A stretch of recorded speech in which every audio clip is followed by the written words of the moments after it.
mainstays in the predecessor competitive scene, has been around for such a long time, together with his long-standing support Crazyful. And we're just having a look down, a brief look at the scoreboards there.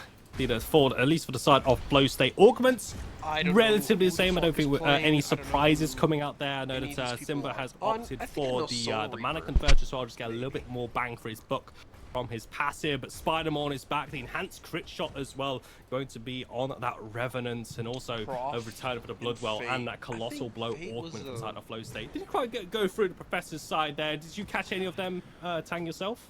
Yeah, I mean, for sure, proficiency on that right-hand side is going for the Tiny Titan. He wants to get those trades as he hits level 2. Gonna be a good trade onto the counters with no level 2. It's just gonna be her being pummeled in that isolated 1v1. The mid lane Soul Reaper with that enhanced mine, able to space himself to infinity and beyond, and also set up those ganks coming in from the rest of the Professor's squad. We have the dual lane with Survivor going for that Invis, I believe. So he doesn't have the most peel. The Richter more of an offensive support. So the Sparrow is just gonna look to peel for herself. With that invisibility, just being able to get invading. Well, there's several coming up. They don't know that though.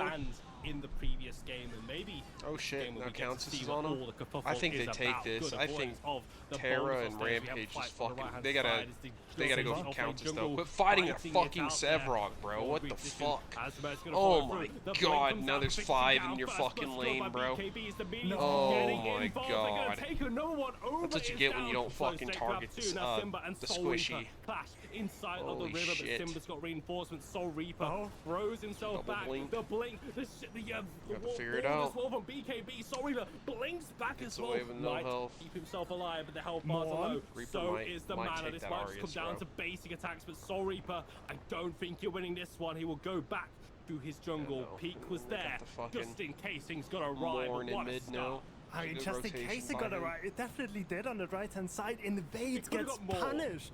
Yeah, it could be even more Simba. Good rotation, cutting off the escape routes. And you gotta think, is Sephra gonna counters? Can they really contest the Terra and the Rampage at level 2, at level 3? Definitely looks like they did. Counters and Sephra winning that isolated 2v2. As I said, rotation by Simba, but more to catch off or sort of make sure that no escapes can happen. And suddenly we have an early lead, and that gives me flashbacks to the first game we had where the counters in the offlane also got ahead.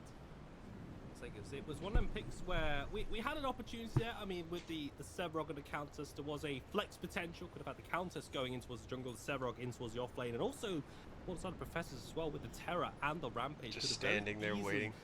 That around, but she's got like half mana, bro. Just throw a fucking rock at her head. What do you make about the you got no wards up. You don't know where anybody is. You don't have any wards yet, though. I think Countess is one of the sort of like hardest heroes to punish in offlane. I think a meaner way to say it would be to say she's one of the easiest heroes to play in the offlane, because she's so easy to keep high HP through her inherent healing, and also her dueling is so strong, and her scaling is deceptively fast as well. She's not one of those heroes that needs to have the most sort of items to have impact, but with the stun, the feast, right, that is sort of just a lock in, right, and you get the stun.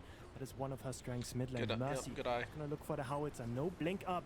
It's not gonna get punished too much, just a bit of trading, but it's gonna be over, making the rotation in as well. Slowly but surely, 5 minutes roll around. Fangtooth is gonna be on the cards. Start of these games are always so slow. Those objectives that especially Mercy loves to hit early.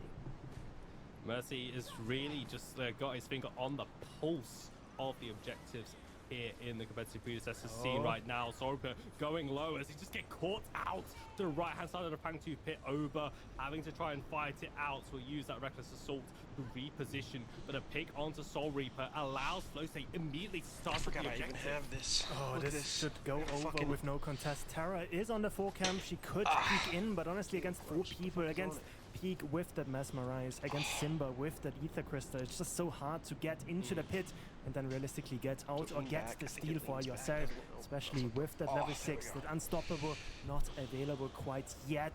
And Flow State with, on the paper, a team comp that scales a bit better but has a weaker early game.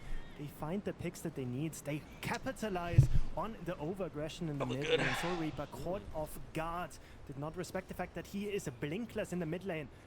and is the cause for an early Fangtooth take for our Flow State team. And I really like that from these teams as well, as we kind of, increase the experience here as well. I mean, we spoke about, especially on our first game as well, where we had players representing our PCC events, but not quite finding success.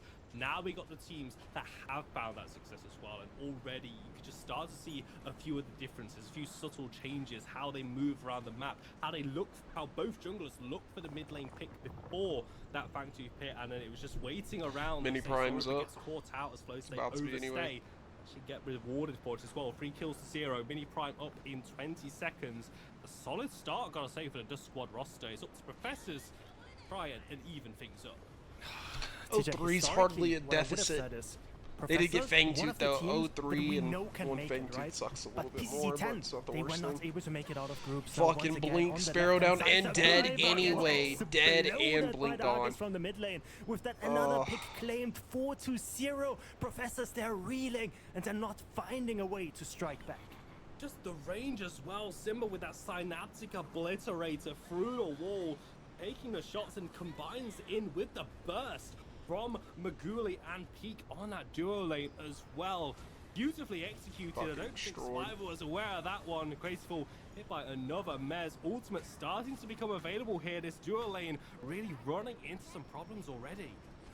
No, it's gonna be the 7-minute mark reached. It feels like every single lane is losing for our Professor squad. Oba has not been able to make any impact so far in this game. Tried at the early invade towards the blue side, but that's turned awful for them, right? So they just don't have any avenue to play through. Mid lane has been ganked over and over again. Now on the left hand side, the Sparrow also caught off guard in this. Not good enough when there is just a homing missile flying your way. Now there's a pod rotation towards that prime pit. This could indicate to us that this might be one of those. They don't know Morn's right there in the right. Crazy for also making his presence known in the mid lane. Might pull his ass off the sledge here. No, he's not close enough. One pick maybe Richter they want to season. start up these objectives. And Peak for now has been finding the better value. Say, but Crazy Fool never underestimate the Richter. They're gonna go take Prime. Definitely do not underestimate Richter in the hands of. Good move. Everybody fucking rotated. That's how you make a rotate. Look at fucking who's this? Prof. Dude, you need your rotations are dog shit. Look at this. Yep, easy. Free Prime. Free mini for them. No fucking contestant, nothing, dude.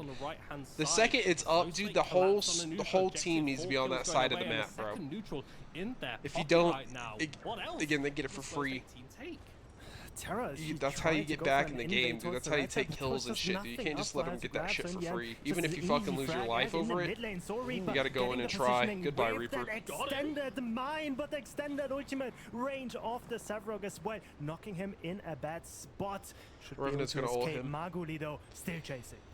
He's on the hunt, Soul Reaper just waddling away as fast as he can until the very next day. Should be able to link up though with proficiency, get him out to safety, but once again, how quick the execution can come from, and Mercy with that augmented colossal blow, once again throws another player. Doesn't matter the match, it's the same result, and that ult will only get crazier as this game goes on. Still 4 kills 0, and another rotation of neutrals on the way. Second Fangtooth about to drop down.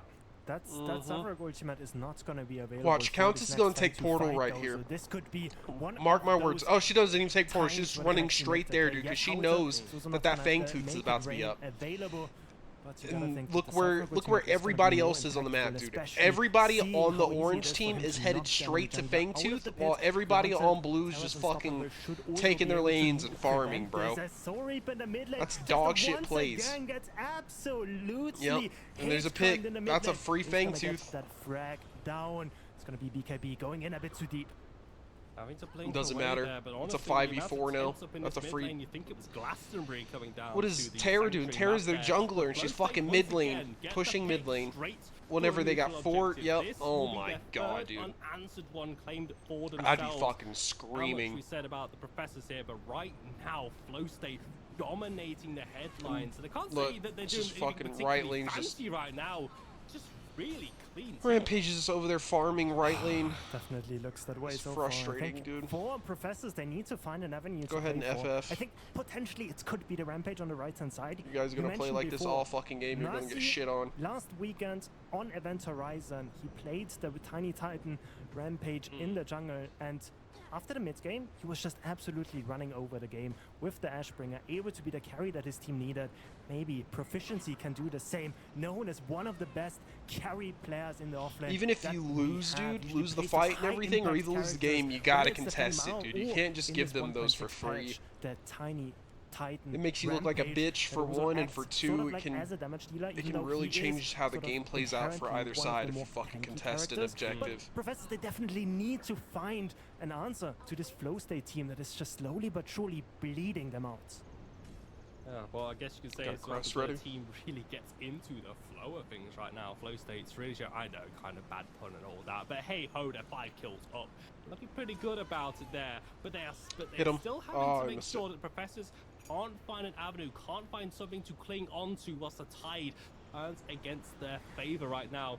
Soul Reaper just wants to walk through his jungle, man. Immediately, the 7th go back the other way. There you go. Will come out. Mercy has got eyes for only one player. Goes and then there's for the dive, but there's going to be the follow of there. Maguli with the blink, with the kill, is able to find out to Soul Reaper. But Impale Reckoning comes out, fights in the Shadow Realm. Lucas reposition over, blinks over our camera's perspective, able to reposition there. The Crazy running down Maguli. The blink after. What a route from Simba though. Maguli still trying to find out the Crazy Fall with the Goomba Stomp. Takes down Maguli, but in that entire melee, this fight still goes on. It's our this team has no rotations, dude. Joined the fight right now. And Peak with Spider-Man. First 2 kills of the game. Good job. Survivor gets a kill into their pocket as the dual lanes looks to get involved. It's a party and everyone's invited to the mid lane. Oh no, Flow State, they overchase a tiny bit. 2 for 2, but in the end, that is always in favor of the team that is behind. Professors really happy to pick up those 2 frags. Granted, one of them went over to the Richter on the support role. Mini Prime's gonna be up next. You still got another minute or so, dude, but if then you gotta make the rotation to it. Engagement. Still a bit of an overchase there. Maguli needs to keep his discipline in order. We don't want to see him chase between turrets before they've even despawned. Mercy against the Rampage is gonna force out that blink on the right-hand side. Proficiency. Crazy Fool is definitely crazy. Showing off. Going off with the boulder toss there, just catching onto Mercy before it hits the terrain. Subjugate there, Mercy, not going to find a range, so the full recall will be channeled by Proficiency. The only one not there right now is Revenant, and again, I bet he makes a rotation. Going to be spawning soon. Make that 5 members. Oh, he's just gonna push. 4 members on the Flow State team. He's just gonna push it. 4 members. 1, 2, 3, 4. I don't 1, 2, agree 3, with 4. this I am play here, but should be able to count to 4. You know, that seems to be my strong suit here. They might believe they can just take it with the 4, which makes sense. These guys' rotations are still dog shit on the other team. They need this objective tank, not just for the buff itself, but I think just to try and get back into this game.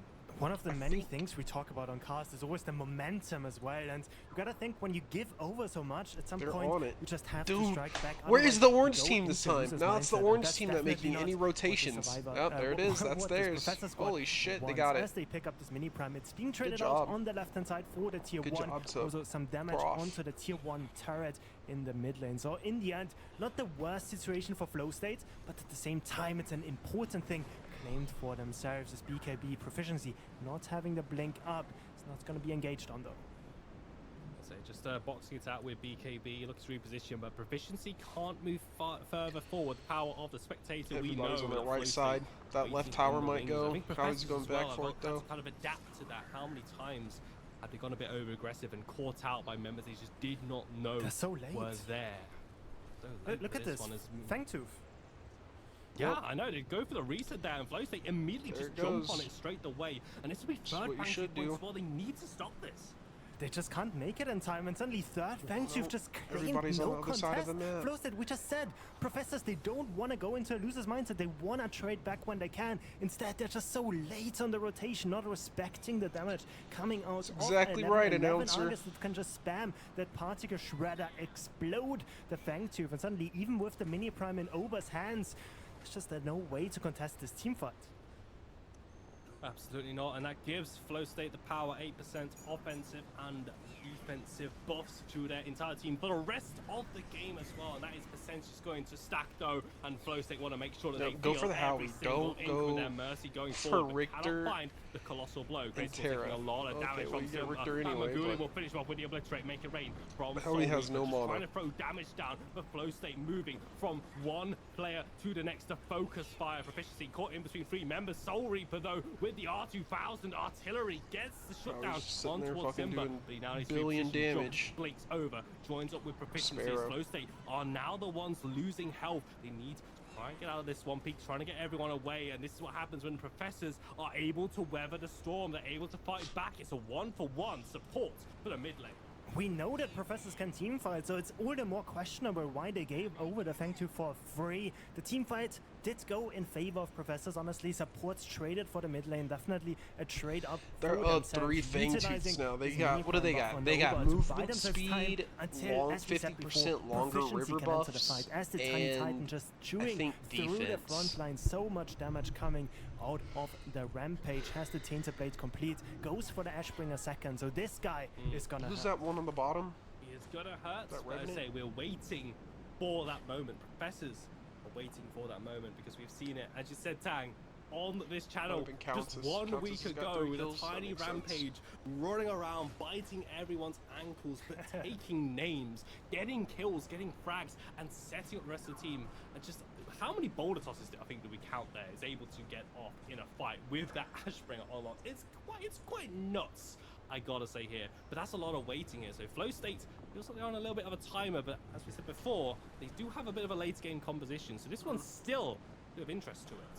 BKB really wants to fight against proficiency, does not respect the Rampage too much quite yet. Knows the rest of his squad is not close by, but neither is the enemy over in the jungle. They might look for the rotation on the left hand side. No objectives up for either team to gain. 18 minutes in, the game heavily in favor of Flow State, but professors, they have found a way to strike back in these team fights. They just need to keep it up. They need to make sure that this gold lead is not going to go out of control, especially considering that Flow State has already secured the Fang 2 point for themselves with those extra stats in their pocket. Mercy on the left hand side. Looking for the flank there as Peak says, all eyes on me. 2 hit with a mesmerize. Here comes Mercy, graceful Riplash. Since Survivor's got to deal with Peak. Mercy, Blink, looking for the subjugate. Survivor pops the inner fire. The Impale comes out as on DPS, but Mercy still is able to get the stack, and Simba helps out. Graceful Blink straight into an Ether Crystal. That was played to perfection as Flow State collapse on the duo lane, and professors are 2 members down. And just as we said, it's just not possible to trade anything on the other side of the map. No objectives up, and proficiency. He just has to run away from BKB on that counters. Oba is going to make his entrance as well. Elusive as the counter says, dashing away, is going to get hit with the Highlands. Her blink just in time to evade the boulder toss. Oh, that could have been so close as well. Professors, even when they're in a deficit, they're still proactive, still making plays, but that's ultimates down. That's Blink shoes on the right hand side, and look at Flow State. Blood Fang 2 and or Primer about to be up. They just need a pick here. If they get a pick on Rampage, dude, that's free Fang 2. That's free Primal. Maybe able to get to the gateway. They don't Root comes through, but Countess go for him. Countess in the nick of time. We'll get out of there, but he's now got to go into phase 2 of this boss fight. Maguli's on the way. BKB is here. What you doing over here, buddy? Solo laners on the dual lane. Proficiency is down. The Great Escape. No go. Yep, everybody goes Fang 2. Look at that. That's 5 on Fang 2. Where is closer to the side? Fang 2 that just spawned at this second? Oh, no. It's nowhere to be found. And so much damage, as we said. Simba on that Argus with the particle shredder, able to deal out so much damage to the Fang 2. It doesn't even look like the rest of the squad wants to mid. rock up, as they're just gonna have to trade the tier 1 in the mid lane for it. And they don't even get it. 4 neutral of just 4 Fang 2s down for Flow State. 2 mini primes as well. BKB. Their rotations are so bad sometimes they don't even have time to get to the objective as to well. contest But Survivor finds That's himself how far away they isolated, are. hits by 1 ability, hit by the... It's just too much, man. Survivor's only a sparrow. The audio visibility in the world. Wait, that's so crazy. far is 0. Crazy Fool will mourn the loss of his AD carry, but that's to pick Flow State onto the Orb Prime, and Professors are reeling. Professors, like, they are just losing across the map. Howitzer trying to split push on the left side, trying to get anything for his team. They're trying to get some damage onto the tier 1. They don't even need all 5 members into that pit. They're just gonna get their they only got prime one as an mini. afterthought. They as had the one rest mini of all the game, bro. squad make sure the rest of those lanes stay fine as well. We're just talking about Professors able to contest with flow states in these team fights. One of those caster curses once again, TJ. I gotta say, as flow state again, just absolutely taking over once more. Taking over again. It's not doing anything particularly flashy. It's just solid gameplay here. Professors look to try and capitalize. Boulder toss into Whiplash. It's a combo we've not seen this entire game. Mercy hits free with the subjugate. He's going to try and trade out with proficiency, but Mercy is down. One player without the double buffs. 4 more to go. Tier 1's still available. So much standing gold for our team on Dusk. Flow states, they graded for the tier 1, they get punished. Professors, good rotation, but they had to utilize a lot of those ultimates to defend this tier 1, so they're just gonna have to give it up next once the counters makes rotation over. Also, mid lane, tier 2, falling in a second. Sorry, but you can't step up like this. Another ultimate blow. Another ultimate, that's to make it rain down. But honestly, Simba with these Dreadnovas, deciding Obliterator finds 2 shots. Soul Reaper has to reset, tags in over. Flow State is sticking around it. They know they're not really under much threat. They have the minion wave. Now they're going to start the siege onto the mid lane inhibitor. Right lane being pushed in from BKB as well over Crazy Fall and Survivor. What can they do to try and hold back the flood? This is a 4 versus 5, but they're not scared whatsoever. Mercy slowly but surely on the rotation back as those minion waves channel into that inhibitor line. Half HP on the mid inhibitor. Right one is also being pressured by this contest. Several making the way over match, now as well. Have one more wave with the double buff. Is going to crash into the inhibitors. Over rejoins the fight. 5 versus 5 underneath the mid lane inhibitor. Critical hits down Whiplash. Mercy though able to get away. Eclipse opt by Pika as well. Mercy taking a lot of damage, but inhibitor does drop. There's going to be the reposition. Proficiency jumping back. As Mercy has to reset. Another Whiplash will connect. There's another Impale. Immediately cleanse and now into the Reckoning, and that will arrive. Crazy Fall is down. Sorry, but over going forward. Peak, Blink, Mesmerized on towards 2 as the rest of Flow State want to clean up this fight there. As Maguli's fighting 2. Over is so low, and BKB now looking for a feast target. Over getting back towards his fountain, but it will be at the playing cost of into a Revenant, you gotta go has got 3 Bulwark, in his pockets, and he's got was still it called a few more Stonewall, I think is the item name. I think will Bulwark go is down the, for the dive. Whole bars a low Flow State, ability. stick or twist. And you How gotta about go a pull into an ether the crystal helmet, I forget into the helmet's Ober's name, death. but the one that does Mercy 25% less crit damage, you on need the those course. 2 items Survivor into Rev, doing dude. what he can, but Otherwise, he just unfortunately eats you up it's every not match. enough. Flow State completely control this game from start to finish, and are your deserved victors here.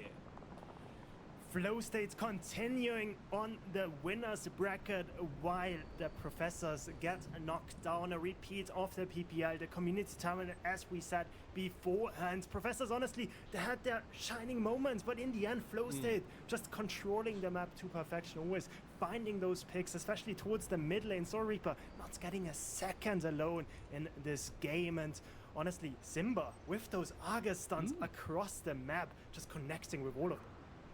Just going for a few cross-court shots there, and even finding marks with a Synaptic Obliterator as well. I like their accents. Just the team play, right? Just the collapses, able to play around each other as well. Mercy leading the charge as well, but really, it was a full team effort. And Maguli as well, triple kill at the end. You could tell that even if that game carried on, still would not be over for Flow State. It still would be have been in control. 23-minute game. What a very, especially when we compare with game number 1, right, Tang? You know, that was just back and forward, instant classic here on the main channel. But this one, a lot more about team play, a lot more about macro, and that, you know, was what a, you know, just 2 completely dynamically opposed games there.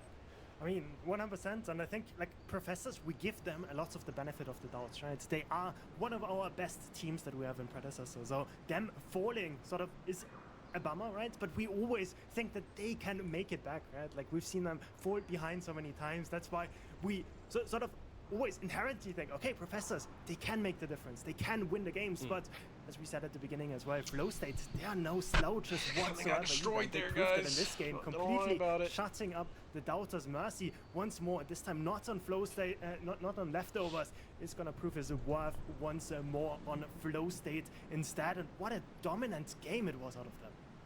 Complete domination. Flow State advanced to winners bracket. Professors condemned to the lower side. It's going to do it from us here on the cast. Going to throw it back to the desk. The post-game breakdown. Hey, thank you, TJ and Tang, for an excellent cast. And Flow State picking up the win in winners bracket round 2. Ego, what happened in that game? One team loaded up into Pro Predecessor, the other team loaded into a track meet and proceeded to run down the opposition. I mean, they got some early picks, and when the only thing guaranteed is the early game and the other team is scaling very well into the late game, it just spells out disaster. I mean, yeah, you just saw an absolute dominant performance here coming out of Flow State. They knew what they had to do, right? They had to shut down that mid lane. They did that, and then from that point on, they're not gonna like this moment. Type it anyway. It was just so hard to come back from. They controlled the pace and tempo of this entire game, and they showed up here. This is why earlier I said to you, Lance, I'm here for the best of ones. Anybody can lose on game day, and that is what we saw here in game number 2. Right, and that will push Professors, one of the favorites in this tournament, all of the way down into that losers bracket. They have a gauntlet to run through if they are going to end up making our main stage on the 12th of July. But we are going to take a little bit of a break, and we will be right back with a best of 3 series.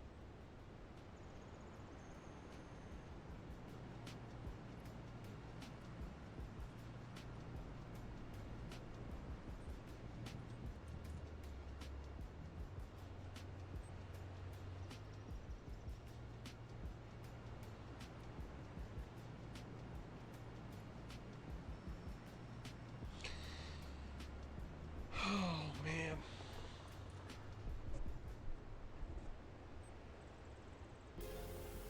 Yeah, banning Decker over Rev is hilarious. I didn't even see that. That is fucking really funny.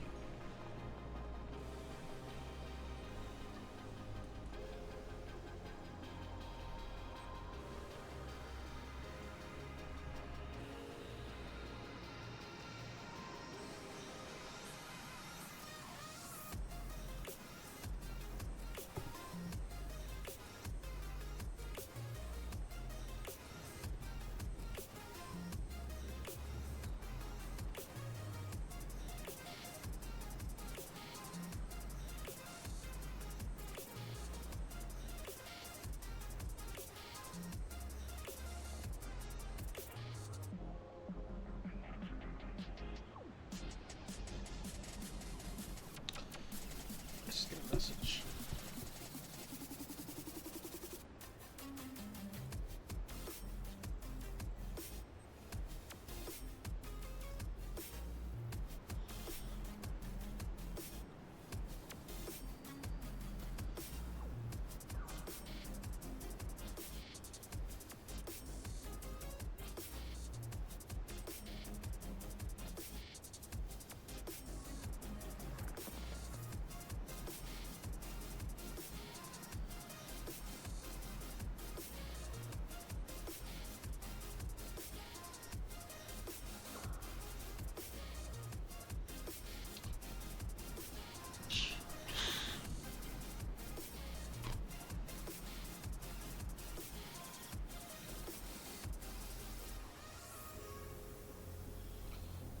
Charger.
see this bracket.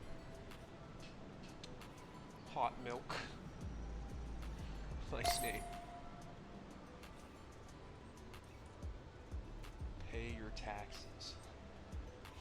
BBL boys. That's so funny. What is this? Mind the Gap. It's a good name. Brightest Xmas. Oh, they lost to Mind the Gap.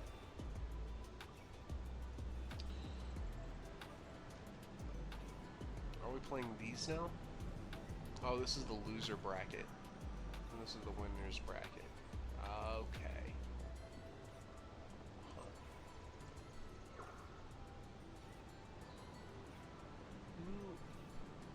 Who are these teams? RGE and TI. Oh, here it is. Rogue and Team Immune. That's who's next.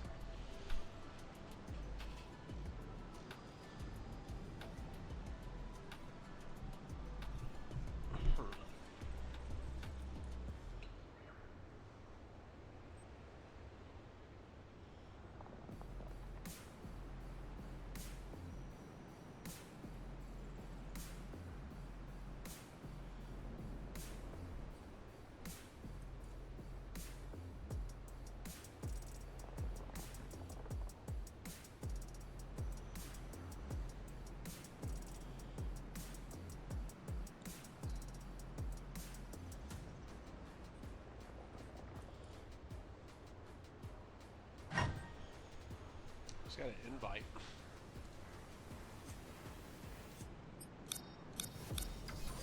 Oh, I hate that.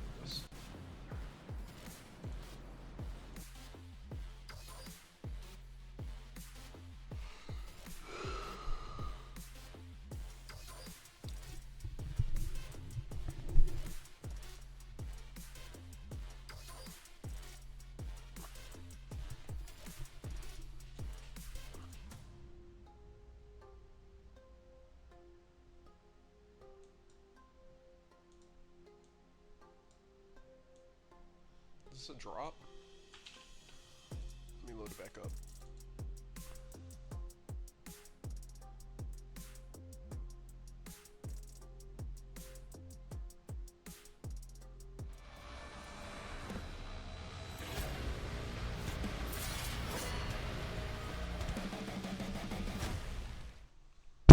Welcome back into the NA PCC Summer Prelims. I am still Lance. We've had a little bit of a change on our desk. Joining me now, more stunning than an Narbash Slunk, we've got TJ. DJ, how are you? Cheers, Lance. Yeah, it's awesome to be here, you know, from the Sanctuary map, and now onto the desk with you five gentlemen. Yes, and we also have someone looking sharper than your ace blade. Tang, how are you? Hey yo, happy to be here, Lance. You looking dope as well, of course, as always. And yeah, as DJ said, we just had 2 banger games. Now we're ready to analyze the rest of the games going on today. And we have moved past our best of 1 into a best of 3, and we have a banger matchup for you. 2 absolute powerhouses within the predecessor community. Team Rogue taking on the European super team, Team Immune. Yeah, Team Immune are the only European team taking part here in the NA prelims. So, you know, just want to make sure, like, let's show them what a first guardian can do. As well, but yeah, this is gonna be awesome. Of course, Team. Yeah, you. Woo! Okay, cool. We'll bring it back down. Yeah, Lance is going to fire me or something here. But anyway, yeah, this is going to be so good. Team Immune, fantastic team here from EU, and Rogue as well, very much a fan favorite team. So this should be a really entertaining best of 3. Honestly, I'll count Rogue as well as honorary EU as well, with Wangle also part British, of course, as well. So this is gonna be a banger game for all of you EU peeps to watch. Also, I think we have a bit of a substitute coming in as well for Rogue. Warps is not gonna be able to make it today, so we're gonna have the Venom instead subbing in the jungle role. With Venom, it definitely becomes a big EU powerhouse matchup with Wangle and Venom both on it. Everybody knows Wangle will always be NA West at heart, though. We do have this draft ready. A best of 3 series. It all starts with Game 1's draft. What can we expect early, TJ? Well, I mean, for the Game 1 draft, the bans, I think, just stay pretty much towards the meta, at least take away what we've been seeing, you know, take away that Iggy, probably take away that Seraph. You want to make sure as well, probably Bad Swords Sparrow as well could have a bit of a place here as well. And then it'll be game 2, potentially game number 3, where the bans could be changing up here. So I think we stay pretty consistent here. Wukong was not a ban I was expecting, considering no one seems to be playing him right now. From the games we've seen so far, but I think in scrims we definitely see it come out sometimes. Conta, one of those heroes that loves to have those high impact picks, especially in the jungle role. We also know Rose in the offlane likes to pick up those bruises as well. Seraph banned away, one of those picks you were highlighting. Also Greystone, I think the bruiser pool is really the one to target in this. I believe so as well. We're going to see the Iggy be taken off the board by Team Rogue Fox, not wanting to play with that in the mid lane. And will we see that Greystone as the next ban, TJ? I mean, they could show their hand early here and kind of commit to that, but I also think as well with the Greystone, you kind of have to commit to the playstyle around the Greystone as well. So you're going to show that you're diving. You're going to be showing that you're going to be aggressive. You're not going to be playing passive. So you could lock that one in early as well, but maybe even get some other priority picks as well with that first pick though. Although Team Immune having 2 additional picks available to themselves now, it's a very scary time. I think Rogue got a lot to think about here. So many potential bans to come in. The steal pickup early is honestly a bit surprising to me. Has not really found its way into the jungle pool quite yet too much, so I think that is most likely going to be in the offlane or the support role. And now for Immune, there's a few high priority picks open they could opt for. I think the Aurora would be one of them. Conte, historically one of the best Aurora players, and of course also the Greystone that we've been harping on about so much beforehand. Really solid in the offlane, but can also be flexed into the jungle. Right, and we love seeing flexibility out of our picks early in the draft. That's where you see the experience of these teams. Both Greystone and Steel picked up respectively on both of these sides. Could be flexed to any position. As me and Tang know, Gadget, also a very flexible pick. True. Honestly, Choice, you had to put me on the desk with the 2 Gadgets enthusiasts here. Biggest Gadget enthusiasts in EU and NA as well. So, let me out of here, man. Honestly, yeah, Steel surprising as well. Gadget, again, I think is another early pick. For sure there. You do have potential to kind of combine it with other picks. I was a bit surprised to see it come out so early on. Revenant, we have seen Maguli popping off in that previous game as well. This Quang though is something that I'm really excited to see because there have been some whispers and some rumblings that Quang might be one of the strongest offlane picks in the game right now. He definitely is. I think not only offlane, but as jungle we said before, right, flex can be put into the jungle as well. Really solid at the moment. Like all the Quang mains that were sort of sad that 1.5 didn't treat Quang too well. I'm really happy with 1.6 so far. Quang really been a powerhouse. So has Sarah's been big and glow up coming in as well. Well, the augments fit him really well, whether it's the flow state with E-reset or whether it's the descendant with those stats gains. Next steps of bans coming in. Feng and Mao will take away from our team of Rogue. Yeah, and we've seen Ven play a lot of Feng Mao in the scrims.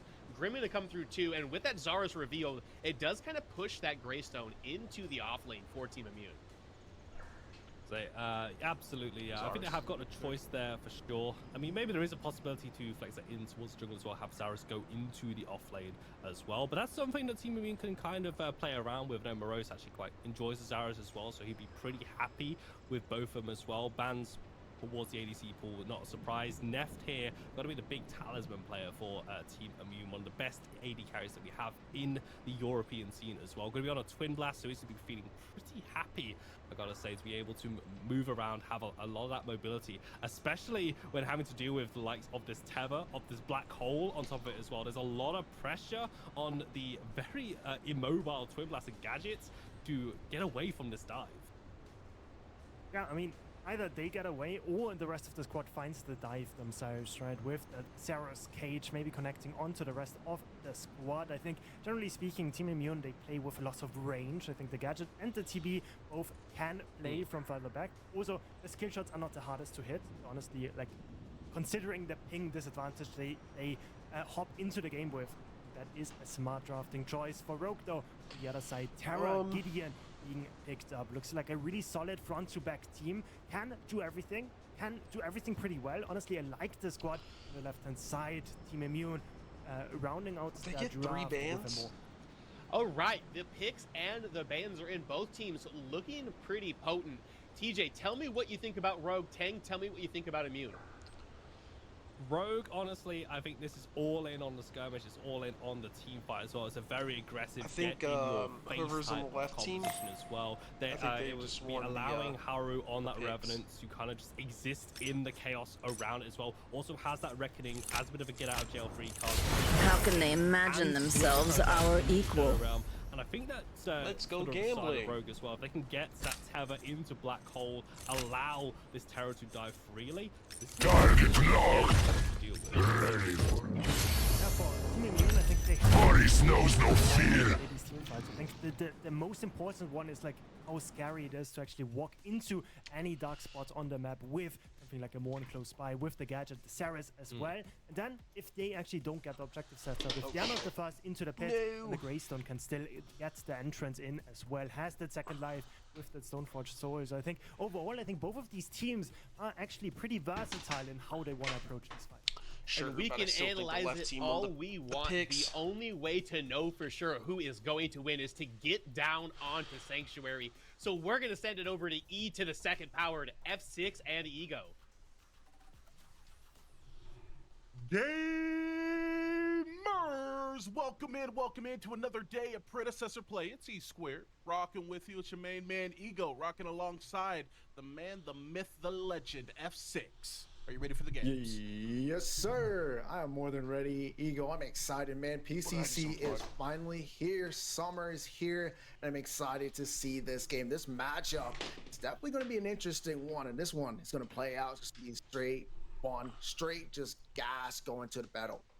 Oh, most definitely, man. And as we are going to be making our way into the games, I have to say, this is a hell of a banger for us to start with. We are eating good here in Predecessor Esports as we have a well-decorated team and Team Immune coming across the pond in order to confront Rogue, a team that has consistently been placing within our top 8 but hasn't been able to really break that glass ceiling. Started. Just not quite yet. Like you said, we know they're a good team, definitely top 8, but they're first one of EU's best, or if the best team coming over from across that pond. Team Immune has won a PCC before in the early stages of our grassroots, so they know how to play over here against the NA teams, and this one is just going to come down to who can really control these objectives, get a nice tempo into this game, but I'm more than excited. And how they play each other and the tempo, I think it's going to be a very important factor because EU and NA have very different metas. EU a little more accommodated to playing a slower paced game than turning up the heat, while over on the NA side, it's been constant combat. So I'm going to be looking at both of these teams and their junglers to see which one is going to be the pace setter. Definitely gonna be trying out there. We're just gonna have to wait and see. I'm really good, but from my opinion though, it's gonna be up to the Zarus. We know how oppressive Zarus is, especially looking into these elements of going to that Ascension. He's just gonna be able to kind of scale throughout this game. But this dual lane though, the advantage goes over towards Haru and Wangle. They completely counter what Penguin and F are trying to do with that Morn and with that TB. We know Revenant's damage is obscene right now, and the amount of CC and peel that the Steel can bring into this dual lane, as we're going to be able to see a little bit here, is really going to be that factor. And this feels like a tale of the take, right, within this dual lane. Penguin may be looking to get something going here, but Haru and Wangle, between these two characters, are going to be able to play relatively comfortably as long as they don't get too far out of position. These junglers are liking to get active, as now the dual laners might be looking to replicate it. A brief exchange, but no real kill potential in the lane quite yet. Not quite yet, and something there that we saw about another countermeasure to go against that TB is going to be that steel wall, especially when level 6 hits online. When TB's trying to really poke you out with that ventilate, putting up that steel wall, you're pretty much not doing anything for a little bit. Buff and right, that's to be expected at the start of the match. Onto that off lane, we're already seeing a reset coming out of that Greystone. He cannot really match up too well into that wall already being pushed out. So something to keep an eye on over there on that end. A little crazy. I mean, if we do see Quag develop a lead, we know where he is with his augmentation, that he can do a lot of damage. Being able to supplement some of his waves with rotations, maybe to a first Fang, a mini Prime, or even developing a kill lead here early, we could see STS Butters take over the game. But, I mean, Morose is not just a one-of-a-kind solo laner. He's like an anchor, foreverly consistent. So I doubt that he's going to let STS Butters get a little bit too active without responding in kind. Definitely not. Morose, a long-time veteran, like you pointed out. Butters, though, making his first appearance in the PCC, one of the up-and-comers that we've been seeing grow, not throughout just Twitch, but throughout the ranks scene as well. And he's here to kind of make a statement. And if he's going to do so, it's going to be against Morose, the top off-laner side EU coming across that pond to really kind of showcase here to see what Butters is all about. Now we're going to see a little bit of a trade as Morose was looking to leverage that advantage, but now it's going to be a counter engage coming from STS Butters. Morose going to be relatively low here. Blinky is going to be up, so if he really wants out, he'll be able to get it. But instead, he's going to just heal up and go back in. He's going back already. Jesus. While STS gets a push. Already a good trade there. Gonna be able to kind of just set himself apart, push up that lane. But the first Fang Tooth is getting ready to spawn here. Ego and the jungler's already showing sight over to that side of the map. Yeah, man, you're going to just have to play along this left side, right? And with the pressure, I do have to give some degree of the advantage here to Team Immune. They're already going to be getting active, especially with Conte in the jungler. Last time I checked, the #1 ranked grinder, you know he's going to be getting in his reps as now. He's going to be making a play for Fox here in a bit. Making a play indeed, looking for something, gonna try and possibly make a play, but it's not gonna be too much just quite yet. Still though, a little bit of play around this mid lane. Everybody's zoning. They know they can't let up a neutral objective here early on. They know this game starts in the draft.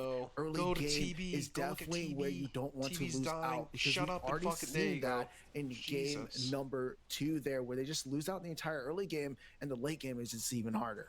And this is kind of what separates Predecessor away from other MOBAs, right? This early game is so extremely crucial, especially when you're playing around some of these early objectives. Not even being able to threaten the 3-Fang Monty, but just being able to get that little bit of golden XP, as now Penguin is going to be rather separate from Neft here, but Warren also very tanky. He's going to be able to weather some degree of the damage. Wangle, though, going to be looking for an engage, as Haru's going to be backing him up with the damage, but they're just going to let them walk as everyone congregates to the left. Yeah, I mean, the ward there just being able to like seek a little bit of that getting there. They knew they had to back up, getting poked out.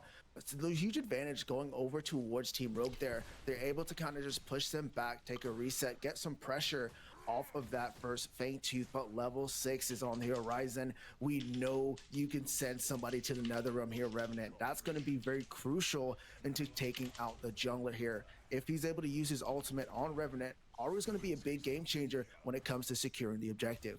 And on to the other side of Team Immune, though, they got some really strong tools to be able to discourage that, the microwave combo. Me and you, we've been in the esports game a little bit. We've seen it time and time again. You put down a big circle, and then you put down a bigger circle in that Tesla Dome that's going to be able to do a surplus of damage. If they can get the engage or force the other side and Rogue into a tight spot, we could see Team Immune start sieging up some of these objectives, as now mid lane might be under threat. Mancube's going to walk into a Steel Hero Bolt Rush. Is going to come out, but the Speed Gate is going to be able to dissuade any further aggression as Mancube gets out. Yeah, not too much kill potential there. We see the rotation back into the lane. Wangle just trying to get some damage off, but it's going to be Ben here to look for their first encounter here. It's going to be Penguin in a tough spot here. It's going to be 3 forcing the blink out, but with them so low, they're going to be able to take over the space of this Fang Pit. Take the space, force out the blink on Penguin. They have a lot of advantage, but the disadvantage they have is that wave where we now see Rogue has to answer, so they can't really just push straight towards that first Fang Tooth yet. This one's definitely a little bit of a slower, more methodical game coming from both ends. Nobody wants to drop down into that loser bracket here today, Ego, but still, they need to make a decision. The big thing now is they're going to be, the mini prime's going to be up. So they can look for a trade, or if they're able to get a good team wipe on one of these ends, to be able to get 2 objectives within one little team fight. Zara's Conte here is going to be picked up on that right side ward before he's going to be able to deward it. Now making his way back into that red side jungle. We are going to see all the pressure being maintained by Rogue here within this dual lane. And I'm going to be honest, if I'm Rogue, I'm kind of okay with this, at least at this stint, as STS Butter is going to be looking for a fight here with Morose. He's going to have the ulti up, and as such, he's just going to let him walk towards the Cyan. Just not there to be able to capitalize on this Greystone. Once that level 6 hits, the Stoneforge Soul, even going to his passive, allowing for him just to regen health in lane, allows for him to take some significant trades into the Kwang. At this stage of the game, this is pretty much even unless a jungler shows up, or if they're just able to get a good trade. Butter's able to force that Stoneforge Soul out, being able to capitalize on the next time he returns back into that lane. So that one's going to be a little bit even state, but it's going to be this dual lane that's going to create some attention. Wangle on the back of the rotation. Penguin's going to have to run for the hills. We know he doesn't have a blink, as the follow-up damage is going to be good enough for the first blood. Rotation gets the kill. Ante, though, going to be following up on the backside. Level 7, he's going to have access to the Palace Zone, but the Bull Rush is going to be able to dissuade any degree of the damage. Wangle looks like he's just ready to go down here, as he's going to be just creating space and buying time for his team to reposition onto the back. It's going to be ManQ who falls. Haru will be the one to be able to pick up the kill, as Conte's going to be forced to run for the hills. It's a 2-to-1 trade with Wangle finally falling. Man, he was able to buy some time there. We see the Coliseum pop, but able to create some space. They don't pick up the kill, but the advantage is going to be on the side of a team Rogue. They're not able to quite pull the Fangtooth yet, but we're already seeing a kill lead onto their end. Yes, they got the support on Team Immune, but that's somebody that they're okay losing on the side of Team Rogue. Great team fight there, but this game's still so close, Ego. So close. I'm going to be honest, man. If I'm Haru, I'm telling Wango to his face, brother, I would feed you to them 6 times to get me some kills. As now is looking, they just might do it. Vin use that Wild Rush to be able to get an engage. Penguin able to buy Neff just a little bit of space as the Highland Hurl is going to be barely offline. Neff ultimately is going to fall, though, as Penguin's going to be forced to reset underneath the T1, watching his carry go down. Just couldn't do too much here. Haru needs to be careful, though. There is Conte near on by. One Spear near should be able to do the job.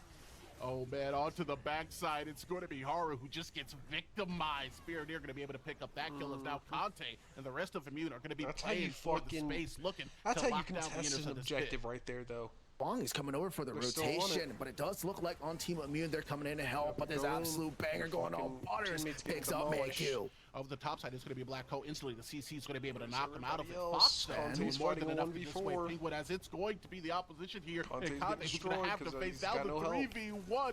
Put him on a t-shirt. He got folded. Vin is going to fall. Neff now going to be playing the space over to the side, as they're going to turn their eyes towards Wangle to jump in order to try to get a kill onto the back end. It's going to be Wangle with the ulti into a Boris that is going to be able to stifle a degree of the oppression. He's oh so close to death, but Morose is going to be coming back to life, as it's going to be a reset coming out of both of these squads. F6, the objective still hasn't been taken.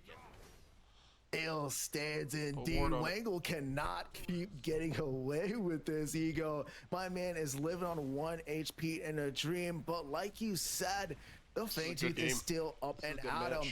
Just took too much time there for them to rotate. On the side of Rogue, they won the dual lane trade early on to be able to get the advantage, but Haru just didn't have enough HP. They didn't realize the rotation that could come in. Conte being up to pick up that kill early on. Then from then, it was just a sequence of 1 pick, 1 rotation back in, number trading throughout, and we're just still in this stalemate.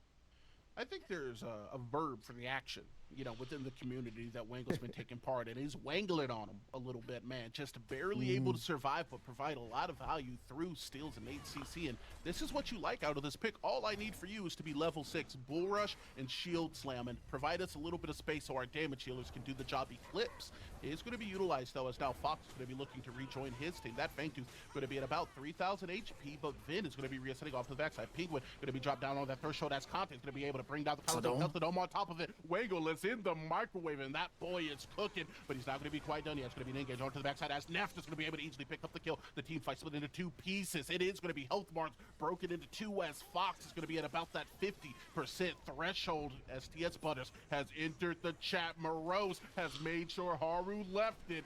Epoch now going to be used in order to prevent some degree of the damage, but Vin is going to go down, as Morose will be the one to pick up the double kill. The fight is rolling, as now Fox, like the Autobots, is going to have to roll out. They're gonna have to roll out indeed. What a split fight there, though, going into the advantage of Team Immune. They found their space. Gray being the one to be the one to first rotate was really the crucial part to that fight. He's able to put a lot of pressure onto that back line, being able to pick up Haru, take out their main DPS, and then from there on, Kwang was just a little bit too late. They weren't able to trade out that damage, and they are the ones to pick up that first Fangtooth. Yeah, man, and, you know, much like the Dalmatian, I'm going to continue to put you on the spot here, F6. You pointed out that Haru was just a little bit too late to that rotation, but with the combination of that microwave and the innate dive capabilities of some of these characters, do you think that, as it stands, Team Immune has the sauce necessary in order to just take him out of the fight? You're not going to be able to answer that mini prime drop to 50% as now Rogue is rotating and looking for a fight. They're looking for one good and contest, waiting for that dude. pick All there. around Is good that fucking combo. contest. Black hole over the top, and Epoch is going to be able to mitigate a degree of the damage. It's going to be Wangle who sets up Butters for the kill. Morose, though, going to be able to get some true damage across as he's going to be able to use that Stone Forward Soul Vin. He's not made as tough stuff as Morose is going to be able to pick up a kill onto him yet again. And look at Fox on the back line. It's a spectator sport for the mid laner as he's just going to be watching his teammates fall left and right before he starts to get active. Morose now able to pick up the double onto Wangle. Penguin is going to be running for the hills as the heat is going to be turned up. It is going to be the charm into him, though, but STS looks like they're going to be able to easily enough pick up the kill. Instead, though, Fox will lock down a triple. My goodness, these guys are in an all-out brawl here, Ego. We love to see it on the biggest stage possible, PCC, and here it is. And I'm going to ask you guys there at home, are you not entertained? These guys are neck and neck, one trade after the other. They're not giving up anything for free, and that is what we expect out of these comp players. Going into that engagement over the mini prime, it looks like Team Immune was like, yeah, we're confident in this pickup, but they're forgetting the amount of CC that is involved inside this Team Rogue comp. It's a 4v4 fight. Both ADCs are on side of that left lane, so it comes down to that mid lane damage, and they were able to get it on out. Stoneforge Soul was used, so it's going to have to be that solo lane of that Gray Stone. Going to have to be a little bit careful on Moreau's side. Man, most definitely. Like, and as you said, the CC has just been such an abject piece of what has defined some of these team fights, especially when neither one of these carriers can get involved. Here with the predecessor, especially after the changes in 1.6 farming became that much more important, and as such, we're going to see STS Butter still a little bit of that farm away from Morose. Hey, that's my sign. Okay, the disrespect that is what is kind of Butters is saying. It's actually crazy. A little bit of commotion going on in this right side jungle. Mini Prime is still in play, ladies and gentlemen. So we're seeing both of these teams kind of finding their space, looking for their opportunity for them to be able to go after this Mini Prime, but still nothing just quite yet. The map is just littered with vision, and anybody at any moment that makes the wrong move will not be able to contest. And this is where NA aggression meets EU macro, right? NA is going to be looking for fights at every form of the map, but when these objectives are up, I mean, you best believe that Team Immune is going to match that intensity. Penguin going to be playing the space relatively. What do they got? They got Mini Prime up now? Conte, as this river looks like Mini it might Prime's be been up, I red guess. soon. They didn't take it Rogue earlier. who takes the space for the pit first. Fangtooth's about to It's going to still be nice, though. Morose is just waiting for his ultimate to come back. He's going to be a little bit late to this fight, but already they're burning down this objective. 4K on that Mini Prime. Doesn't look like Team Immune is just willing to give this up either. It's onto the backside. Wangle is going to be able to open. It's not going to get any value out of it. Conte now playing the space behind the support. He's going to be able to lay down some solid damage. Is going to come down, but does he have the damage to follow him up? Rose has entered the chat, and his answer looks like it's going to be yes. Neft going to be able to get the first kill here as the fight's going to be able to go down on the right side. SDS, but his first to play the space back as Finn is going to be knocked far. The double going over to Neft as he's leaving nothing left of this decimated Rogue composition. It's going to be a reposition and a re-engage on the Mini Prime. Team Immune just finding a way to win. Just unfortunate with that missed shield slam, trying to get the first engagement there on the side of Team Rogue, but they weren't able to connect. That gave enough time for them to get Morose back into that fight. They knew they didn't have the big shield slam tool to their name. They get the Mini Prime. They set themselves up with this tempo momentum to go after the second Fangtooth of the game. Team Rogue, they're going to have to find a way to get in. They did use a lot of resources, a lot of blinks down. Can they make it happen? I mean, I think they can, but the bigger question for me is, do they even want to? All of these team fights up to this point, they've obviously lost, and I think the definition of insanity, correct me if I'm wrong, is doing the same thing over and over again and expecting a different result. So this time, they're just going to let this objective go, raid the enemy side jungle, try to steal away a degree of that farm, and get themselves in a better position for the long and late game. And that is something that they kind of had to do, like you pointed out, right? You kind of just don't want to keep losing these objective fights. Yes, you lose the objective, but at least try and gain something else across the map. And you see them utilize the enemy's red jungle here to at least get that XP and get some gold back. But it's going to be Ven that needs to be a little bit careful. The Kwong is here to support, though. The T1 goes down, and it looks like Team Rogue are finding some advantages all across the map to keep themselves into this game.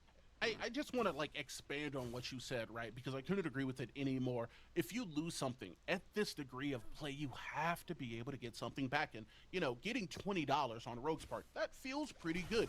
Taking $20 from Team Immune feels even better because it helps to balance out those scales, especially when your goal is going to be to progress here into that mid to late game. Revenant, they need to swap over to Greystone. They're fighting over there in right lane. He's going to come alive, and I'm going to need to see Team Immune be ready for it when it inevitably happens. Kwong is all over Greystone. It's going to be a rough one, right? Like, tell me if you've already seen this before, right? You're in your match, and you're just playing, and here comes a Revenant into that mid to late game. You're like, wait, you can't kill me. I have a lead, buddy. 2 to 3 shots you, and you're just not able to really do too much. So that's going to be something that Team Immune is going to have to realize. They're going to have to shut that down. Good thing they have a lot of CC on their side, and they're going to be able to try and find a way to keep them out of this fight. I'm going to be honest, man. You asked, have I heard it before? The answer is going to be no, man. I'm not in copper. I'm barely in aluminum tier in my ranked games currently. My revs aren't hitting the shots, but Haru, he's a different breed. Neft, he's a superior breed, some would say. This is actually a very entertaining matchup between these two carries, but as not only you, but DJ coming off the death said, when that Reckoning comes online and that 4-shot damage is there, the entire dynamic of a lot of these fights is going to change. Not just a dynamic, but your health bar and how it feels in that situation. You're just going to be like, man, I thought I was a tank, but in front of this Revenant, you are not. They're still biding their time, though. The T1 is already down in their lane, so they can't play too aggressive when it comes to that side of the map. One of the big things we talked about earlier on, though, is that offlane. They're in an even matchup currently, and they're still at that state. We've already seen their impacts throughout all of these objective fights. Where Rose currently, though, we're seeing his experience, who he needs to focus into those fights, and he's been doing it very well. We're still waiting for Kwong, though, to really set some tone for the side of Team Rogue. If he's able to do that, Team Rogue can at least try to push themselves back into a better position. But hear me out here. That third Fangtooth fight is something he's going to have to live up to. Dude, that 3-Fang That's just prime. I was going to say mini prime's up, but that's or prime. That's the big boy. Crucial, especially within this competitive scene, right? Because both teams are not going to be willing to just give it up. Being able to get that plus 8% to your armor as well as your power can define a game as over into that dual lane. It looks like we have a little bit of a scramble looking to get Prio on that side of the map. SDS Butters going to be looking to play into Morose here, who is not interested in a fight Finn on the rotation and a bull rush to be able to follow it up. It's going to be looking for Penguin. Sadly, the aggression isn't going to find contact. Just not enough. We also see on the side of Team Rogue, they're pushing out that dual lane, but also in the mid lane, they're pressuring out that Gideon, man. They did not want him to push up at all. And like you said, both teams fighting for the ability to control that side of the map. They know they're going to need to be able to contest that third Fangtooth. But we're in a weird position here to where, do you go for the third Fangtooth on Team Immune, or do you pressure that Orb Prime as well? And I think they're doing a good job of utilizing just creating pressure through that mid, but they're going to need to get their vision up. Right now, you can't really see too much on that big Prime, and they need to get some vision down that way. So at least if they choose the route of going for that Monty that we do know that goes into that late game, they can make a response and an action towards that decision. Most definitely, man, and that by definition is why Prio was so important. All Prio means is that you have the opportunity to make the first move, right? And in moments like this, that is why it is so crucial. You can see SDS Butters going to be lagging behind just a little bit because Morose did get Prio in that lane, and now Kwong is going to have to respond to it. He's out of rotation. Butters possibly get caught out here, but it looks like instead there may be a fight brewing here on the river. The advantage in that offlane, though, is going to go towards the side of Team Rogue. That lane is slowly pushing towards that T2. It's going to take about 2 to 3 waves, but they still don't have to worry about it for a time being. The third Fang 2 should be their attention. The side of Team Immune, though, they are going to have to answer that. As long as Team Rogue be able to buy some time here, that's going to be to their advantage to be able to play into the third Fang 2. And as we said before, stasis look from at SDS Butter. He's going to be forced to expend some key utility here as his blink is going to come down, but off the backside, it is going to be a wild rush, but let's be honest, that's a Greystone. Tesla Dome is going to be coming down, though, as Kante is going to put Haru down. That's going to be the carry who's no longer in this team fight. Wangle now going to be looking around about and connect with Vin as ManQ locks down Butters. This is just going to be a 2-0 trade that blatantly favors TI. And it does indeed. Ven's gonna have to try and make a play here, but the zoning tool out of Team Immune is ridiculous with that gadget and Morn. There's not a lot of way to enter here, and they now seem to turn that fight, and Fox picks up in time. Morose with yet another shutdown kill here, and he's gonna be able to force it. Be able to secure that 3 Fang Monty, a plus 8% to their armor as well as their power. It's gonna put them in an incredible position here at 24 minutes in. They're powerful right now. They are so powerful. They have the kill lead. They have the objective lead. And throughout this entire game, they've pretty much been taking the right trades. Earlier on, what we saw was a very close matchup. Great trades coming out of both teams, but Team Immune is showing a little bit more of their experience and their veterancy going in towards the PCC. We're seeing them bring that knowledge into this game. They're controlling the objectives and making sure that their momentum is theirs, and they're able to push whatever thing and whatever fight that they seem necessary. I'm gonna go ahead and bring us to a little bit of a bring back here before this prime starts getting rolling. Something the real E-Square fans is going to remember. F6, that striped shirt looking good, a gold whistle looking awesome. If you were in the coaching position for this team in a Rogue, what would you be telling them to do to retake control of this game? Fight back. No, I'm playing. Fight back, yeah. They just gotta find an opportunity here. They need to look for a pick as they look to seem to look going towards this Morose, but look at Team Immune. They're on their way over. Hey, man, they heard you. They started fighting back, and now they might get punished for a count. They're going to come down with the Coliseum as it is going to be that Stone Force hold that's going to be able to translate some of the true damage. Over the top, the Wangle is going to look for the He will find it, but Neff is going to look for Vin, and Vin is going to find his way home, brother. Got annihilated. It's going to be another 2-0 trade for Team Immune. Yeah, I meant fight back by getting a pick, not getting picked yourself. They pick up 2, but more importantly, they're able to pick up the jungler on the side of Team Rogue. That hunt is down. They have that third Fangtooth Monty looking for the big prime. Team Immune is just playing lights out, pulling no punches. Dude, they just crossed the pond to have the honor of drowning Rogue beneath the damage. The setup has just been too good, and with all the utility that we have been seeing get used on Morose, there's just not enough results coming through in exchange for it, right? Morose on this Greystone pick is more than happy to just take the 2v1, and when you're done beating us up, like, he's basically got the Avengers rolling in behind him. Rogue needs to be able to reposition and get a pick on maybe Neff. That's fucking rough, bud. Even Kante coming out of the jungle. Something has to change. It's just so hard though, Ego, right? You think you have the advantage with that steal, but here comes this late game gadget with an exceptional lead. The amount of damage and peel she's able to utilize, not only with her security gate, but with that Tesla Dome. We think that as the ultimate disengage tool into this game, and this hero has it all. And with the aggression coming out of Morose and that Zarus, Kante is just playing exceptionally well, knowing the picks he needs to go for. They're just locking down targets after target. And right now, Rogue got isn't really able to stand up to it, right? Morose being able to split the wave is not going to be putting pressure on that right side in him, which is going to be able to fall. And Engage, so coming on Morose onto the back end with the Tesla Dome to be able to follow it up is going to force not 1, but 3 members to back up. However, I don't know if it's going to be Wangle who is spared as the Ventilate is going to come out, and it's going to be this team and Team Immune who shuts them into their core. That's going to be a double for Neff, as it's going to just be Vid and Butters looking to put on a hero tactic display, but they got minions, they got damage, and right now it looks like Team Immune got game 1 in the bag.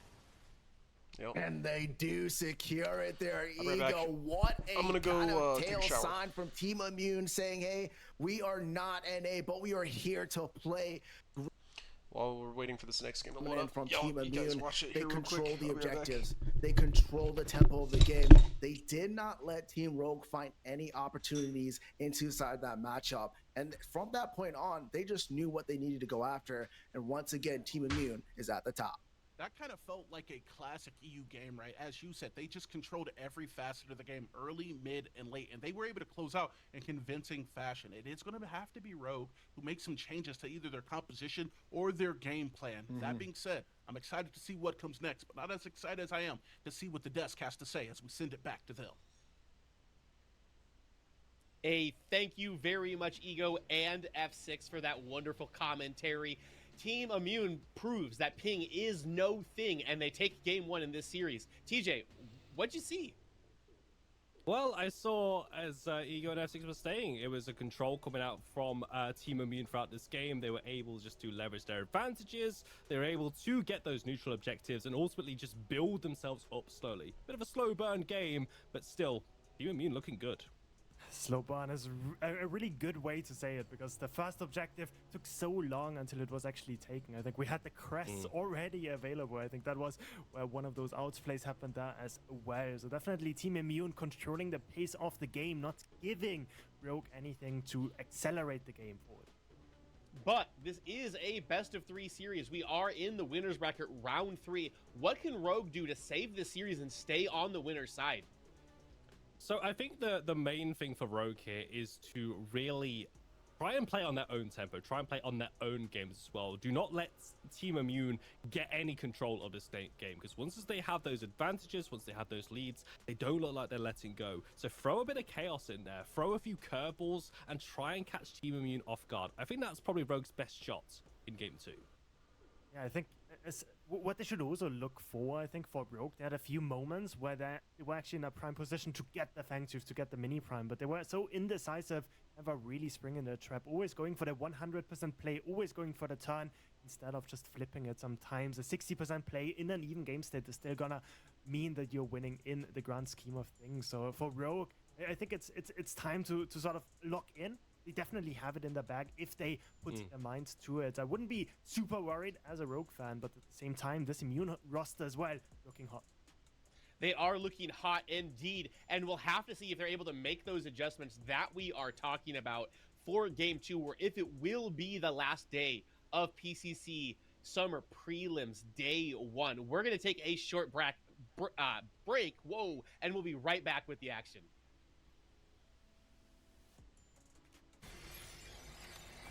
The time has come, champions. The mythical trickster has finally come home.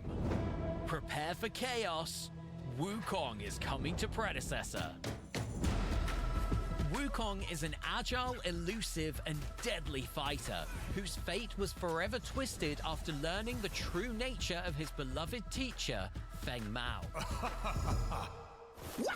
Now at odds with his mentor and on the run, Wukong's path leads him back to where it all started, to face his greatest challenge and clear his name. Wukong's ultimate ability is 84,000 hairs, and it's unlike any other ultimate in the game. Rather than being a single powerful move, this ability instantly switches between his spirit and body stances. Depending on which stance he's in, Wukong's primary, secondary, and alternate abilities will all have completely different effects and cooldowns, making him our most versatile hero to date. One who's hard to master, but devastating in the hands of anyone who can expertly switch stances to set up incredible combos.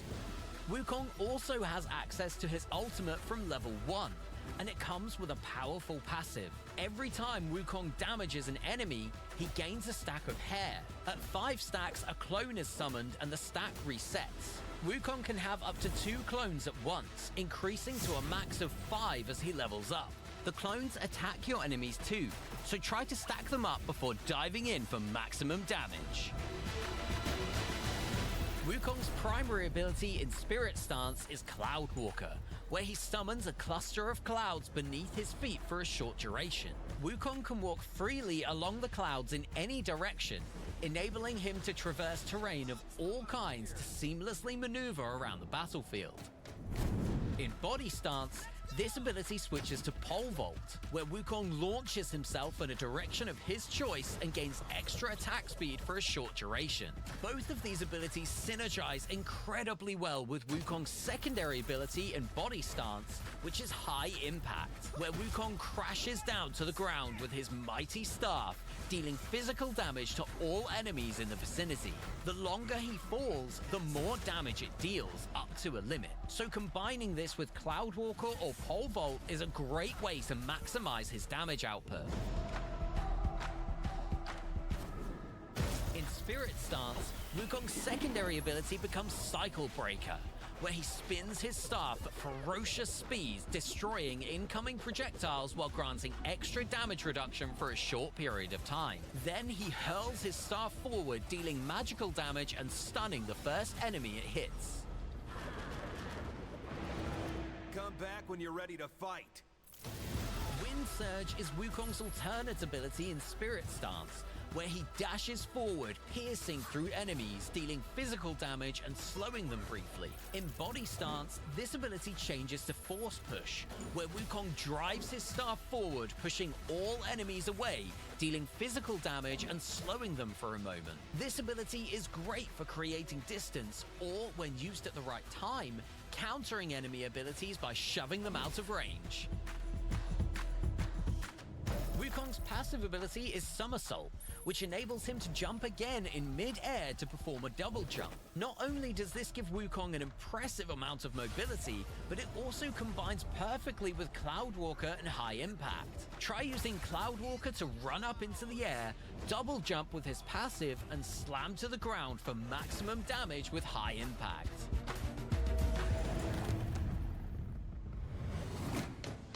Items that grant Wukong ability haste and physical power are great for enabling him to use his abundance of abilities faster. So try building into items like Augmentation and Basilisk to help reduce cooldowns and maximize your uptime on key abilities. The faster he cycles through his kit, the more pressure he can apply. Become the legend with Wukong. Coming to Predecessor on Xbox, PlayStation.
Welcome back in, everybody. PCC NA Summer Prelims. We are potentially on our last game of day one between Team Immune and Team Rogue. TJ, welcome back to the desk.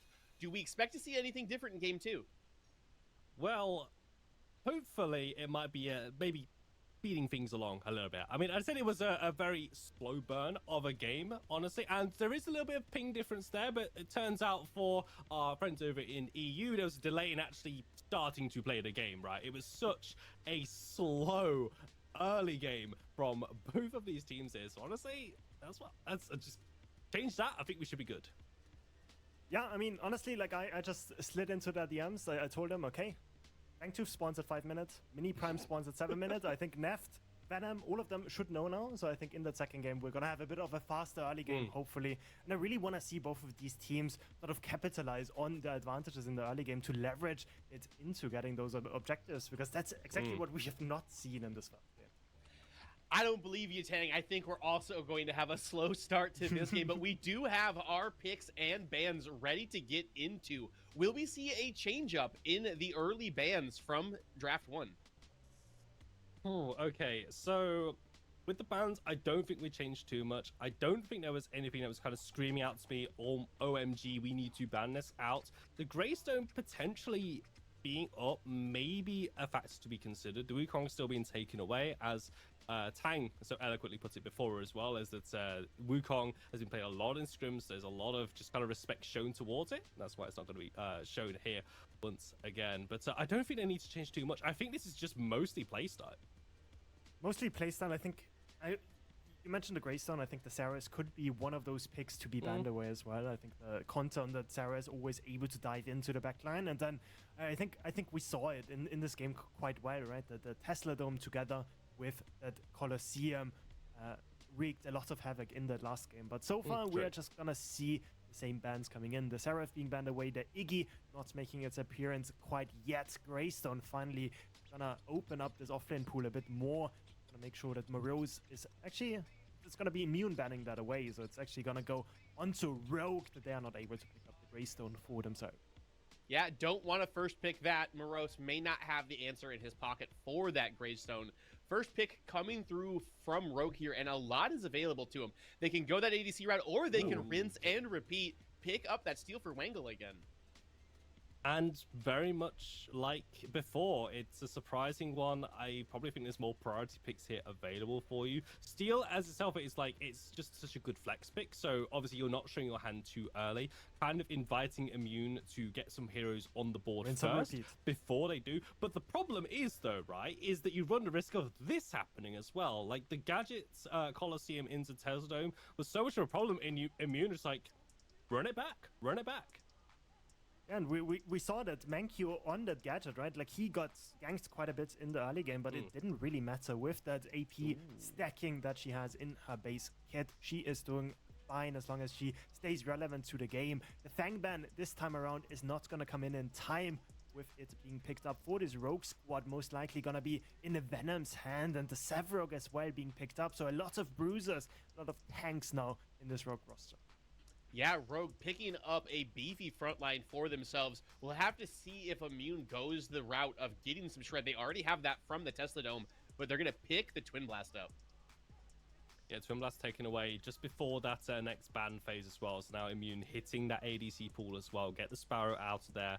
Force Rogue away from some of the high DPS busted ADCs as well. They still have options though.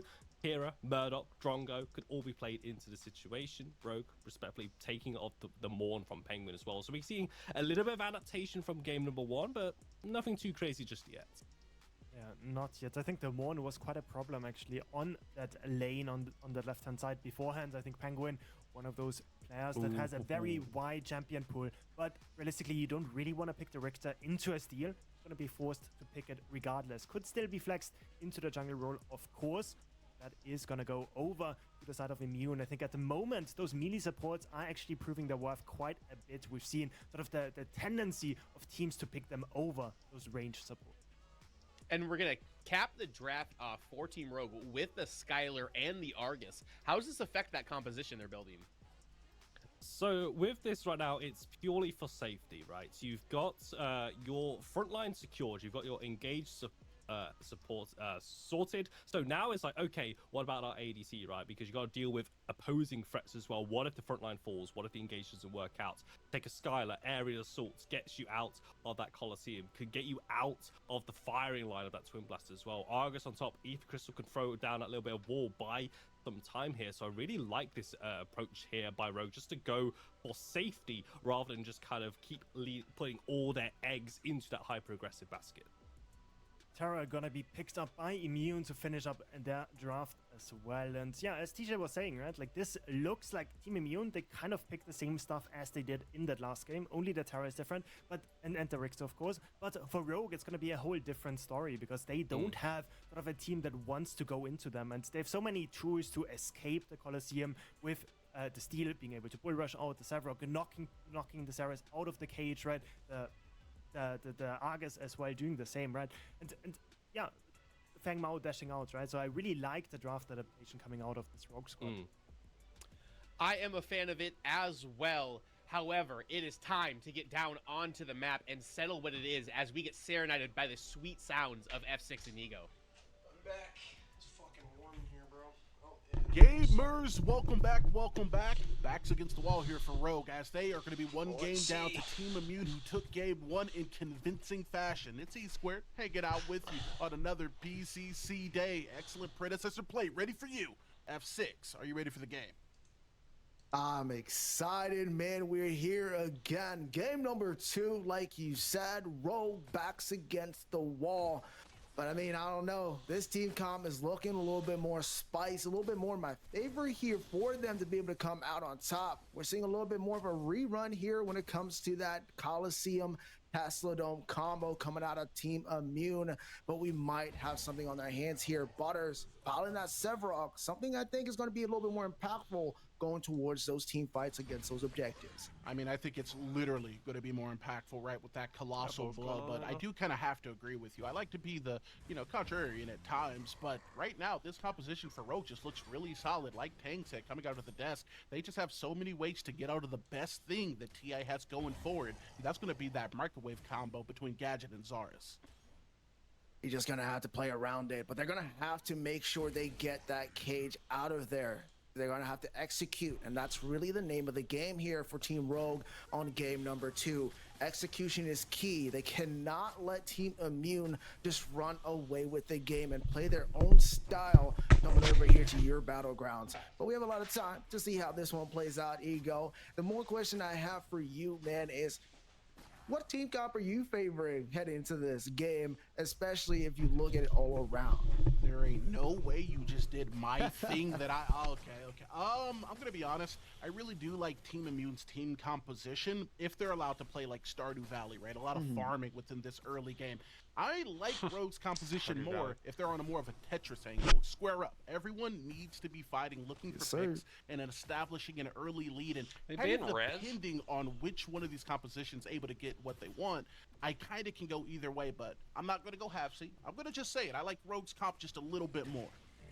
Just a little bit more, but eating my words says otherwise. Good thing they have the wave advantage on Team Rogue to not be able to get punished too much. Penguin, the man showing a little bit of life, a little bit of squirrel though, but hold on, this mid lane, Fox looking like he's in trouble. Blink. Dude, he's going to be forcing you. Oh my gosh, stun him. Back in Conte is going to be able to get the kill, and like I said, I like Team Immune's composition a lot more in this game too. Like you said, great job there. First blood, ladies and gentlemen. Put them on the board as they're able to execute that. Team Immune starting hot, using the momentum from game 1 into game 2 already. We've seen some life. Whiplash out of nowhere. First blood to their name, but still a lot of predecessor left. Oh man, most definitely here, right? And we know that Rogue has been a little bit of a get-back team, being able to, in other competitive circuits, come back in the past to steal positions away, where, I'll be honest, they had no right winning, but that's what the best players do. They always give themselves a chance, and right now, we need to see Rogue play their best to push us into a game 3. Oh man, I know the crowd wants to see a game 3. We want to see a game 3 because we're all about the predecessor gameplay here, and we want to see the best and the best at it. It's going to take a little bit more time to tell out here, but Rose feeling a little bit more comfortable against the Sevarog. The Sev doesn't have too much trade into this Terra. We know that enhanced Qs just allows for her to bully the Sev, and with that Mutilator coming in more than likely for that first item, you should be able to keep this Sev on the background. And I think that's going to play an important part, Ego, to like what we were talking about. If this Sev rotates, he's going to be a big problem, especially with that colossal blow. But if he's not able to, if he's pushed back, has to answer those minion waves, he's not going to be able to play into those team fights, and that is how Team Immune is going to try to look to get that advantage over towards him. And it's so tough, right? Because STS Butters is a fantastic player, but all in all, comparably, he is a little bit newer to games of such high stakes. Morose, he's been here before. He lives for moments like these. That being said, STS Butters has to shine right now. He's going to have to overcome this seasoned veteran player and be one of the defining reasons this Team Rogue is going to be able to get an advantage, if they get any advantages at all. Looking for the advantages, right? We've heard that before, and you're going to hear it the entire time for BCC, because that is what we do here with these comp plays. That's how they make these game winners moments. You look for the advantages and you take advantage of them. But it's going to be down here. Still junglers not really make too much impact. We saw that early gank to be able to get that first blood.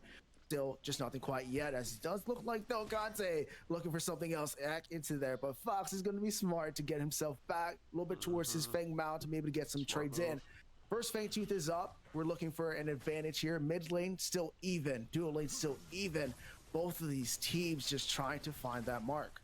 Fox doing a really solid job as well, right? Just being able to hold on to that blink in the early game, because even though you have that little bit of mobility that does come from that Aether Crystal, if you lose that blink early, you know with Conte's aggressive playstyle, especially leaning on the mid, that you're going to be in for a terrible time. So solid job on him, just positioning, farming relatively safely, and trying to migrate himself up to that level 9, where he's going to be able to help burn through some of these objectives with the Particle Shredder. That thing is no joke. Fangtooth is up. Nobody's got a single fucking ward on it. If he burns his blink within that first minute of the game, he's not going to have it up for that first Fangtooth contestation. We already seen how important it is to control these objectives, and you want to be able to at least fight a little bit more into it. So I think he's going to be able to be just okay, as long as he doesn't give anything else over. That gadget's is going to take some time to scale Ego. Yeah, I mean, it just is what it is. You can ask Lance. It hurts a little bit in the early game because you're just, man, where's my damage? But once he gets in that mid game, he's going to be a menace. So as long as they're able to keep that safe farm, he should be able to trade well into them. Hopefully, they could find the picks before that Tesla Dome and Coliseum is released. I mean, I'm gonna be honest. This might be my last PCC cast, because the words I'm about to say, as a certified gadget hater, the damage should be even lower late game. I mean, the disrespect coming out of this character, Manq, in about 8 minutes is going to be able to click R and release Chernobyl onto some poor character within Sanctuary. And that is why you play the character, right? To be able to scale to these moments, as looks like in a moment we may have a fight coming off this Argus rotation.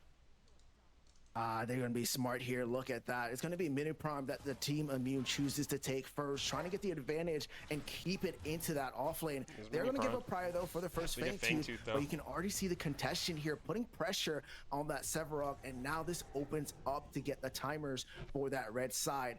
First Fangtooth goes over towards Team Rogue, going to be the first mini prime over towards Team Immune, and still just looking for that opening. Kiddos, please look closely at what you just saw on the map, especially for my fellow brethren within Wood rank. This is why vision is so incredibly important. We saw both teams being able to migrate over towards these objectives the moment one stepped onto one of the wards, as now it looks like over into that left lane we might see Conte stepping on business a little bit, as it's going to be an invade onto the 3, but Wangle is going to be playing the space off the back in what is looking like a 2v3 that Finn wants no part of. No part of indeed, but look at the control that they have. Conte knows he's ready. He's going to pressure this blue buff. Dual lane can't contest because that lane is pushed in, but this looks like a contestation for that blue buff. And you guys are doing nothing about it. There's no reason for that. Blastfire is going to be able to split it up. Wango now going to have to reset over onto the back end, as this grouping of Team Immune, it's just going to be too much for this squad to really stand up against. They rather play it slow, let themselves be tempoed, and ultimately Vin is still going to get the blue.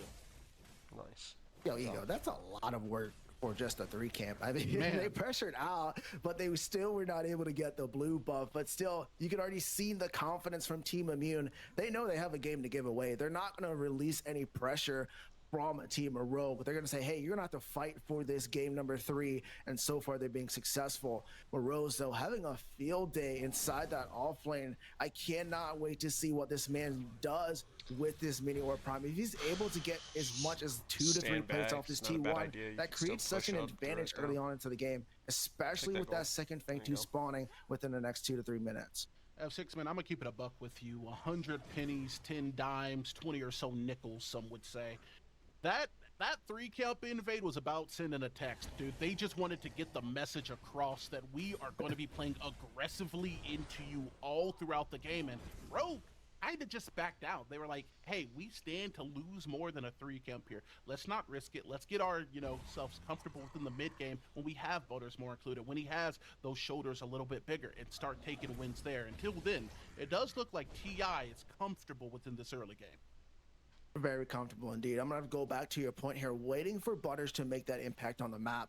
Yes, time is going to be on their side, but still, he's a level behind right now, so it's not going to be as impactful as we really want it to be, especially how Team Rogues wants it to be. But as long as he's able to provide some CC, create some peel, some separation from Team Immune, especially to that Tesla Dome, into that Coliseum that we talk about so much, and we're going to have to watch for on the side of Team Immune. That is when he's going to do his best job. Be that tank, be that beef on this platform.